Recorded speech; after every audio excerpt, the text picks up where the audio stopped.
Hello students, I am Samson Deepak, Faculty of Physics from the Temple of Excellence, that is Vidhyaashram Pre-University College.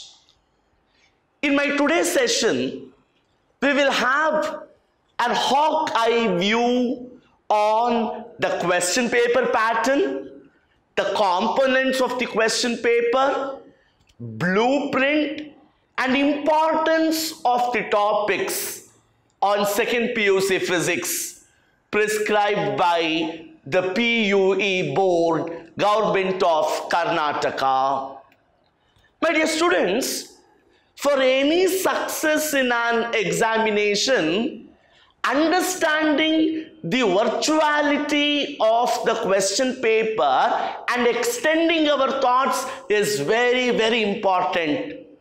And that is what I will be highlighting in today's session. How to dissect the second PUC physics question paper, and based on that analysis, how do I score a maximum or a centum?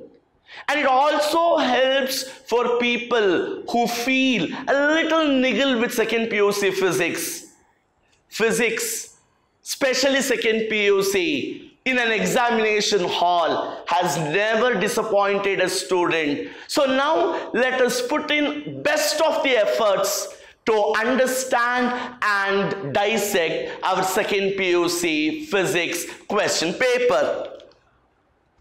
Now students, if you look at the board, the theory paper is set for a total of 105 marks. Please do keep in mind, the entire question paper is set for 105 marks, out of which you will have to answer a maximum of 70. Please to understand a keynote. The entire question paper is set for 105 marks, out of which you will be answering a maximum of 70 marks. 35 marks choice is allocated in the question paper. That is what I told. There is no issue of disappointment. 105 marks in total, out of which I have to answer maximum of 70 marks. And the duration for our theory examination is 3 hours 15 minutes. 3 hours 15 minutes. What's special about this 15 minutes?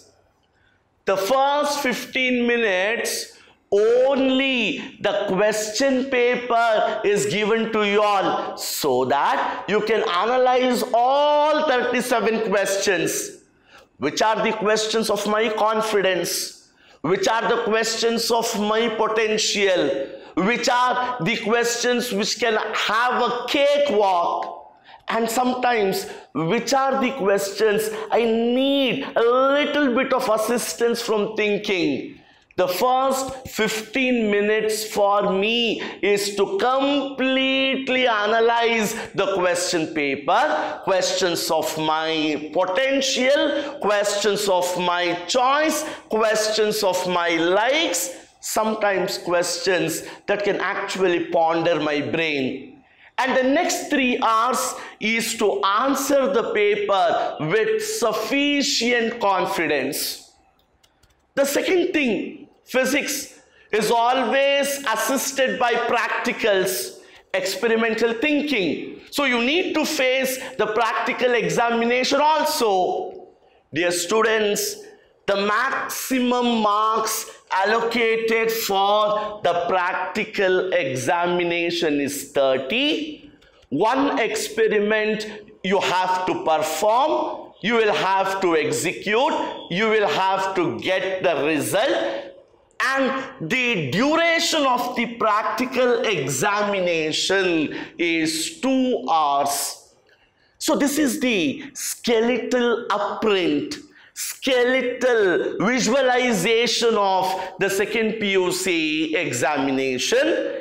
Theory paper again is set for a maximum of 105 marks. You will have to answer maximum of 70 from that.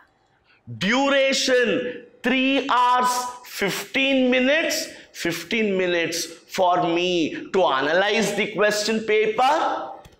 Practical examination for 30 marks. And the duration of the practical is for 2 hours. Now students, let us understand the components of the question paper for second PU physics. There are 2 instructions here.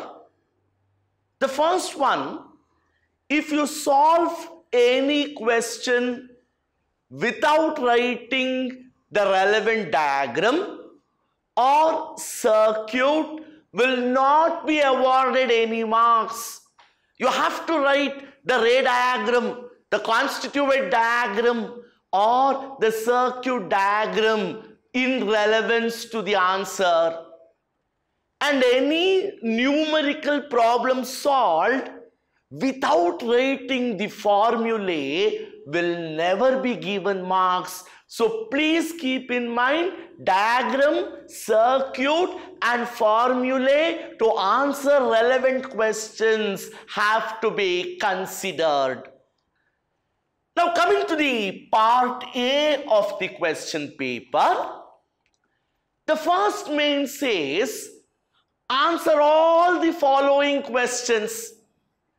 There are 10 questions, each of 1 mark, which will define whether you get a centum or not. Why? All 10 questions have to be answered. No choice. You may get 100, a 99 or a 95 based on your performance in this part. What is the nature of questions you get? You may get the statement of laws like Coulomb's law, Gauss law, Ohm's law or Brewster's law. You may have to write the SI unit for given physical quantities, practical explanations, logics, applications on electromagnetic waves. So here it becomes very important that you answer all 10 questions. There is no choice and each question carries 1 mark. Coming to part B, you will have to answer 5 questions here and there will be 8 questions asked from the entire syllabus, including the first and the second textbook. See, there is a choice. 8 questions given. 5 questions should be answered. You will have the property linked questions, properties of charges, properties of field lines, properties of magnetic field lines. You may have to draw diagrams like cyclotron. You may have to mention applications. So each question carries 2 marks. So it is 5 into 2, 10. Part C, dear students, again you will have to answer 5 questions. Again, the number of questions asked here is 8. Each question carries 3 marks. Again, you see there is choice. 5 into 3, 15. My dear students, here you will have simple derivations. Maybe energy stored in a capacitor, effective resistance of resistors in parallel, maybe the distinguishing properties, featuring properties. Again, you see there is a choice. Coming to part D, which is basically the essay-based questions or questions which are of 5 marks. The fourth main, there are 3 questions out of which you will have to answer 2, and this main is from your first textbook. Starting from your fields and charges to alternating current, any 2 derivations out of 3 which will carry 10 marks. Again, the fifth main, 2 questions have to be answered from the 3 given, which is explicitly from your second textbook, starting from optics to your semiconductor electronics. Again, there is a choice of 1 question. 2 questions have to be answered. Each question carries 5 marks. The last main of your question paper, considered to be the problematic main. Why? Numericals. But my friends, if you are strong with your conceptual depth is strong, there is no difficulty answering the numericals. There will be 5 numericals, out of which 2 or 3 has to be answered. 5 numericals, 3 has to be answered. Each carries 5 marks and they will be straight and simple. If your concept depth is strong, numericals become easy. So you can clearly see a question paper with choice for 105 marks, out of which you are answering a maximum of 70 marks. So just to have a glimpse, the first main, 10 questions, all 10 has to be answered. Centum definer. Second question, second main, there will be 5 questions for 2 marks. Third main, 5 questions, 3 marks. Part D, there will be 2 questions from the first textbook for 5 marks, 2 questions from the second textbook for 5 marks, and there will be a problem-oriented main. Now, dear students, shifting on to the blueprint of the subject, the magnanimity and the promo of scoring marks depends upon understanding the weightage of chapters. Which are the chapters which gives you more weightage? Which are the chapters which are of my strength? Which are the chapters where I can freely score? That is where I have to build up something called a blueprint. If you observe the blueprint, Unit 3, Chapter 3, I've called something as a master chapter, which is current electricity. I call current electricity as the master chapter because the total weightage is 13 marks. In the theory paper, the chapter current electricity is comprising 13 marks. For people who may feel physics is not their cup of tea, theory says you have to take 21 marks to pass, out of which 13 marks is allocated from this master chapter. My dear friends, why only theory? The first 8 experiments in your lab is with the principles of electric current. If you get an experiment based on that, 30 plus 13 will make it 43. So that is why I call it as master chapter. Remember, if you want to score maximum, you have to be thorough with this chapter. It involves beautiful phenomena like drift velocity of electrons, statement of Ohm's law, applications of Ohm's law, coding and decoding of resistors, understanding Kirchhoff's laws. So my master chapter, electric current, is defining your success in the physics paper. The first 2 chapters, electric charges and fields, electrostatic potential and capacitance, I call them as connectors. Why? Because The concept of these two chapters will help me to understand my master chapter. Maybe the definition of field, definition of charge, properties of charges, maybe understanding of Gauss law, definition of potential. All of them will be a key for me to know what is electric current. Therefore, I call them as the connectors. Next one, chapter of unification, moving charges and magnetism. Why unification? It is in this chapter we understand the principles of electricity and magnetism can be unified.